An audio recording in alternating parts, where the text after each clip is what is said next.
Hello, hello, hello, y'all. Thanks for tuning in to another episode of the Beast Podcast. This episode is about the validation tolerance. So we know that in today's time with social media and all of the ways that we're able to gain validation externally, that we have become inadvertently addicted to that validation. We seek it, we don't even like we're subconsciously looking for it, and oftentimes we don't even know that that's what we're doing. So we'll post grief for validation, we'll post frustrations for validation, we'll post um, accolades and advice and all of these type of things for validation. And the way how you know that you're doing it for validation is because you make it about the response that you're getting back, and that response is something that you use to feed you. So, for instance, if you're like me and you're recording a podcast, there are two ways that you could go about doing that. Like, you record the podcast and you say, okay, so I learned and gained this wisdom.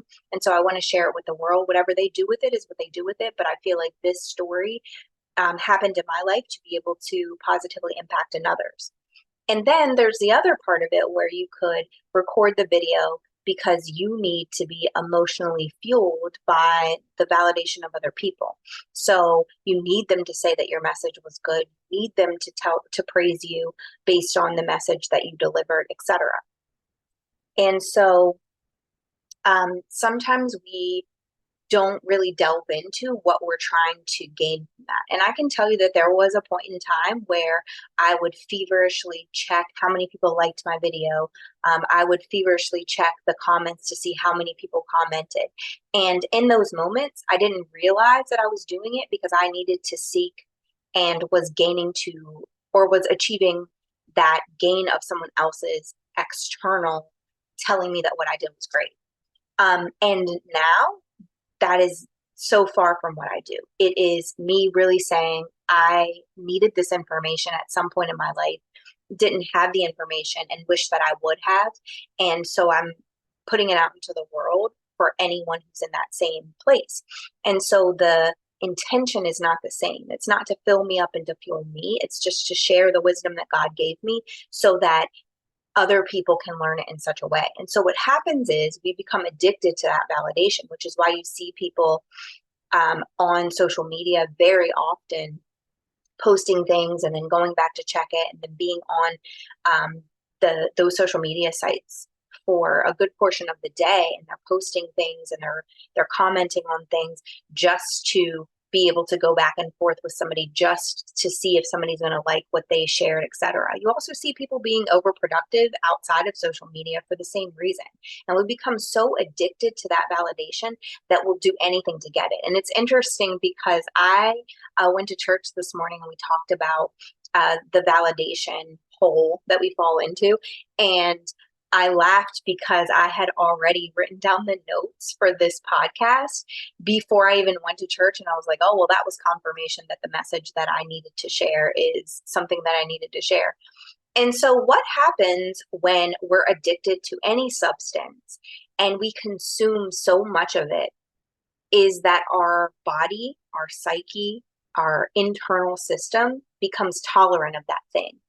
So it's like an alcoholic, right? When they first started drinking, they may have been able to have, 2, 3 drinks and they felt the way that they wanted to feel. 2, 3 years down the road, they have to have an entire case to feel the way that they wanted to feel because our bodies develop a tolerance for those external substances.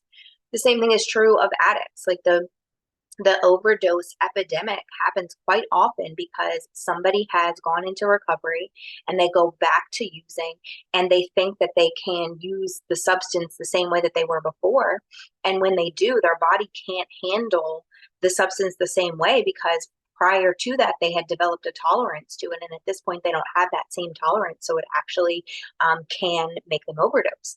And so the same thing is true of anything that we're addicted to. If you're addicted to sugar, you consume copious amounts of sugar to gain that sugar rush. And then, over time, you have to consume more sugar in order to get the same rush. And we do the same thing with external validation. we're addicted to it. We need it in order to function in the world. We need it in order to feel significance in the world. And so because we're psychologically addicted to it, which is why we check our social media so much, which is why we outsource emotions so much, which is why we have to share everything we do with at least somebody so they'll tell us that what we're doing is good. We are addicted to it. And that's the first step in really understanding why the tolerance is built, is really knowing that you're addicted to it. The more you receive, the more you need. And that is just how it works. And because of that, it's a hamster wheel, because no matter how much you receive, you're always going to need more, because the more you receive, the more the measuring stick gets longer, and then the more you need to receive. So it never actually fulfills that thing inside of you that says, there's a void here and I need something to fill it, and I'm addicted to this thing and it's going to fill it. It's the same way that when you use alcohol as the substance to numb whatever it is you're dealing with emotionally, that the next day you're dealing with a hangover and you're asking yourself, why did I do this thing, right? And so we've changed the measuring stick. We've made it longer and we need more of it. But then there's also that part of it where it's, I know that I needed more and now I feel a certain type of way about it. And so when we do that with external validation, we're always seeking more of it. Like, somebody could tell us we're a good parent. That feels good. It releases those endorphins in our brain. And so we need more of it. And it can even happen with the gym. Like, sometimes you have to get your brain into the realization that it feels good to be in the gym. It feels good to run. It feels good to do all these things. But if you do anything, even the good things in abundance, it can have a negative effect on you. Spending 5 hours a day in the gym every day is not going to have a good effect on your body.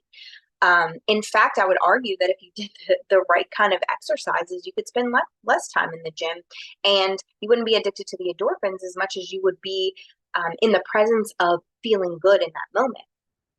And so then what happens is, because we're addicted and because the measuring stick keeps moving, we have to produce to get more. And so what we'll start doing is doing more of the things that get us that validation. So if somebody thought we were funny on social media, we'll post more funny videos. If someone thought we were funny in real life, we'll become accustomed to putting on the mask of joke telling, even if we don't feel that way internally, just to gain that external validation. So in knowing that we're addicted, in knowing that our tolerance has been built, in knowing that we need more, we just start to produce more to get more.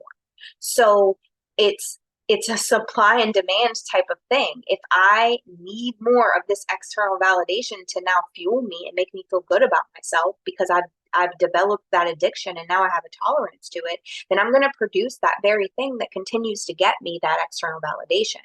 It's filling that hole with more of the same thing and not realizing that it's not getting me full, because it's a bottomless pit. No matter how much you produce, no matter how much validation you get, you're always going to have a tolerance to that. Now it's like, okay, I got 50 likes on this video. Okay, now I'm shooting for 1,000 because 1,000 is going to feel better than 50. And then you get the 1,000 and now you want 3,000. You get the 3,000 and now you want 50,000. And that is great if you're producing the message to get the message into the world without caring about the validation that you're receiving from it. It's in the addiction to the validation that it becomes a problem, because then the message becomes about you and less about the message itself. And then there's the real idea of understanding and knowing that there's never going to be enough. If you're filling a void that is in you with anything externally, there will never be enough of it. This happens with overeducating yourself, right? And that sounds like an oxymoron. Like, how can you be overeducated? Well, when you're using education to be valid, when you're using education so that other people will think you're smart, so that that intelligence can fill some type of void inside of you, then you're overeducating yourself for the sake of people giving you that response back, not for the sake of putting information out into the world. And so when you do that and you actually become addicted to the consumption of scientific information, of articles, of content, whatever it may be, And you become addicted to that so that you have that information to go into the world and you're gaining something from it by people thinking that you're super smart and you have a lot to offer into the conversation. Now, if you're gaining it just to connect the dots because you want that information and you have something valid and of value to add to a conversation, it's a different thing there. But if you are constantly consuming information in order to gain something from it and not just the intelligence inside of yourself, then there's a big chance that why you're doing that, the reason that you're doing it is because you're addicted to that external validation. And there's so many times that we do this, right? We do it in relationship. Like I remember in being in relationships where I would walk on eggshells, I would toe the line, I would do things that were uncomfortable in my operating system just so that person would give me what I needed from them. And I would pick people who weren't nice, but I would do the things to try to get them to respond to me in a nice way. That is still external validation. Like I was filling the void of loneliness by putting a person in that space. And then I was acting people pleasing and doing things in out into the external world that didn't feel right inside of my system just so that person would give nice to me. Right? And then the more I did, the more they expected, and the more they expected, the more I did, because I was addicted to that thing that I was getting that was filling the void. Now, obviously, if you're in a healthy relationship, you wouldn't have to do that in the first place, but it is still gaining external validation. If I do the dishes and I keep the house clean and I behave in this certain way and I do what this person wants me to do and act how this person wants me to act, then they're going to give me the thing that I need to fill the void. But all of that is external. There's no internal compass that says just be you, and if the people don't accept it, then they don't accept it. And that's something that I had to grasp onto when recording videos, when writing books, etc. It's not, I mean, even in like facilitating meetings and stuff, like it's not about what the person does with it after they leave. I will never be good enough at giving the information for every single person who hears it to actually do something with it when they leave. And in fact, that's not my job to play. I'm just giving the information. And if someone wants to use the information when they leave, they will. If they don't, then that's not an indication of how valuable I am. It's not an indication of how good of a facilitator I am. It's an indication of their willingness to do something with the information that they're given. And if I utilize their willingness to do something as my validation and become addicted to that, then I will forever frame my worth around what someone else does to validate that worth. And that's what happens when we have that validation tolerance. We're so heavily focused on seeking more and seeking more and seeking more that we forget that if we just allow ourselves to go internally, we will become more. We will be the things that make us feel worthy. We will have an internal compass of what those things are. And whatever happens after you give that information, whatever happens after you write that book, whatever happens after you tell that joke, doesn't matter because you know you're funny. You know you're good at writing. You know the information that you gave was valuable.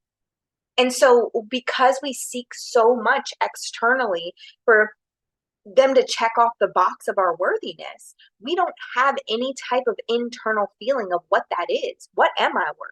What is this information worth? Am I even good at this thing? Like I can tell you that I recorded several videos and just thought I was sharing information and it wasn't a big deal. But I had people come to me later and say, like, this is really good. The way you connect things is really good. I didn't believe that about myself then. I do now. Like, I know that I have a gift for certain things and that those are God-given gifts. And I know that to be true, but I didn't then. And so when I didn't know it, I would connect the dots and have those conversations and record those videos so people would tell me more of that thing that I didn't believe to be true about myself. So when we're really thinking about why have I built up so much of a tolerance to this? Why do I continue to need more? We have to think about, why is my void so large? What are the things inside of me that are empty that I'm trying to fill with this thing? And it's not until we do that, it's not until we realize and recognize where the emptiness comes from and really work on that insecurity, that we will stop needing something outside of us to fill it, to fuel it, to make us feel good in that area. And sometimes we'll tell ourselves, well, I'm not really gaining external validation. I just like compliments. And that's great. Compliments are amazing. Like when I give compliments, it's truly me feeling this certain way about a person and wanting them to know that that exists. But if I tell someone that they're handsome and they think that they're ugly, that one phrase, that one compliment from me is going to do absolutely nothing. If that person has a void or an insecurity in that area, it's going to take hundreds of women to tell them that they're handsome for them to feel it. It's going to then take thousands because those hundreds aren't going to matter anymore. And then once the thousands happen, it's going to take, tens of thousands because that's how it works. We build up that tolerance to that thing because there's no amount of external validation that's going to fill that void. In order for it to be filled, you have to fill it yourself. You have to allow God to fill it. You have to ask God what he says about you in that certain area. In fact, a lot of times when I've had this knowing that I was trying to receive that external validation, I had to check my core belief. I talk about that often. I had to check my insecurities. And once I did, then I had to fix that thing. Because once I fixed that thing, once I no longer needed people to tell me that I was enough and I actually felt like I was enough, then if they were mad at me or if I wasn't being passive and I wasn't just tolerating things, I didn't care what that did to their perception of me because I didn't need that validation. But when I needed it, I would work myself to death to make sure that I gained that thing from them. And hid it under the guise of I have a good heart and I like doing things for people. Well, that is true, but it was to the detriment of myself. It was to the detriment of myself so much that inside of a day, everything I did was for other people, but really it wasn't. It was for other people to fill the void inside of me. But when we detox from that addiction of external validation, we get what we need inside. We get what we need inside of us. We tell ourselves what we know to be true about ourselves. And when we can't, we have to go to the source who created us and ask him what he says about us. Because oftentimes we get our knowing about ourselves from the outside world because we never check in with ourselves to really see or determine what we think about us. And then when we get it from the external world, we need more of it from the external world. But when you're detoxing from that and you're saying, I am no longer doing that, I'm no longer allowing the external world to tell me what I'm good at and what I'm here for, and I'm going to go to the source, the one who created me, and I'm going to ask him, what are my gifts? What did you put me here for? What are the things that I need to work on, right? Because we all need to do that as well so that we don't build up that level of shame because shame will make those voids even bigger. What are the things that I'm good at? What are the things that I need to work on? And what do you say about it? Because once we believe that, once we allow that source to fill our voids and for him to be in the spaces where we feel like we're less than, then we inadvertently start to have a full cup in those areas. Because instead of us saying, I need someone outside of me to tell me who I am in this area or to fill this space in my area, we say, I know who he says I am in this area. And so I already have a feeling of abundance there. And if I already have a feeling of abundance, my supply is so high that I don't demand something from anyone else.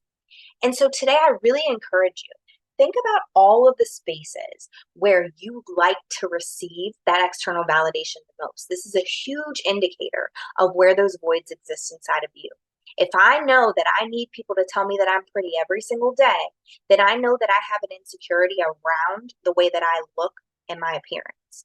If I need somebody to tell me that I look young every single day, then I know that I have an insecurity around aging and getting old. If I know that I need people to tell me that I look fit and look skinny and look whatever every single day, then I know I have an insecurity around my appearance again, but even on a deeper level, people judging me for the lack of something. So if I'm overweight, then they might judge me for the lack of control that I have with food or whatever it is. This is how the societal system works. They see something and they perceive it to mean something else. And so therefore they think this thing too. So when you're really looking at those places where you need that external validation, you will find your deepest rooted insecurity. Once you do that, I encourage you to go to the source and find out what he truly says about you in that space, and then utilize that information to build up what you think about you. Because I wish for you a life of freedom from that external validation. I wish for you a life where you have detoxed completely off of needing other people to like what you post, needing other people to like what you do say or the way that you behave in order for you to feel whole and complete, in order for that void to be filled. I wish for you to fill that from the inside. So thank you so much for tuning in. Remember to look me up on all social media sites and at carrienicole.com. And also, exciting news for this week. This past Saturday, 9/23/23, I released my first poetry book. It is called Poems to Heal the Dead Things. This poetry book is like none other that you've seen because it gives you the poetry that I wrote myself, but it also gives you the life lesson that was attached to the space that I wrote that poetry in. And then it gives you a journal prompt to really walk through that journey with yourself and come out on the other side. If you would like to purchase, the link is attached for you to do so. And also, remember that if you're healing from a toxic relationship, you can get information about my course. You can find that on the website. You can find it in the link that I attached as well, so that you can work with me on healing all of those dead things that have caused you to be in pain for right now. Again, I appreciate all of you for listening. Thank you again. Tune in next Monday for another episode.